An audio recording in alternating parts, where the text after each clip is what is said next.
Last time we looked at the judgment side of God's words. This time we're going to see how restrained God is actually, and how much grace He extends even after His creatures rebelled against Him.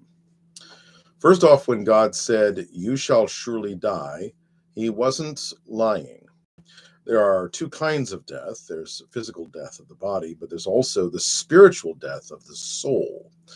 Adam and Eve became spiritually dead by their sin, and this is what "on the day you eat of it, you shall surely die" mostly came to mean in terms of its temporal impact. But they also became subject to physical death. So on the day they ate of the fruit, their souls died, their bodies were under sentence of death, but God addresses both problems in His promises in Genesis 3:15. Secondly, even while laying out the curses that come upon the woman, the man, and the earth, there is implied grace, since the curses, even for the curses even to come upon them, there has to be a future for them.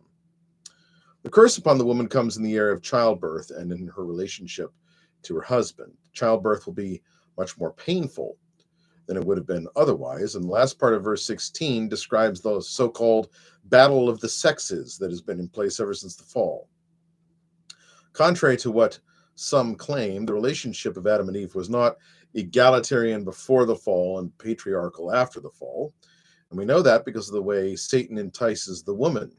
Yes, Adam was standing right there watching it happen and doing nothing to prevent it, but humans were supposed to rule over the creatures, not be ruled by them.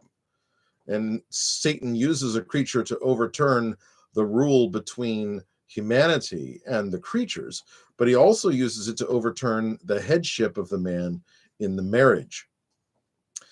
On the man, the curse has to do with how hard it will be to earn a living. Farming will be difficult because of weeds and thorns, and death means he has to go back to the very soil that he was supposed to work. Life becomes hard. And the world has evil in it, evil that we humans brought into it. Yes, we had a little help from Satan, but it is humanity's fault. Now, at this point, some might object and say, well, why should we get punished for what someone else did? I didn't fall, Adam fell. To which I reply that Adam was our representative. What a what a leader of a country does, that country can be said to have done.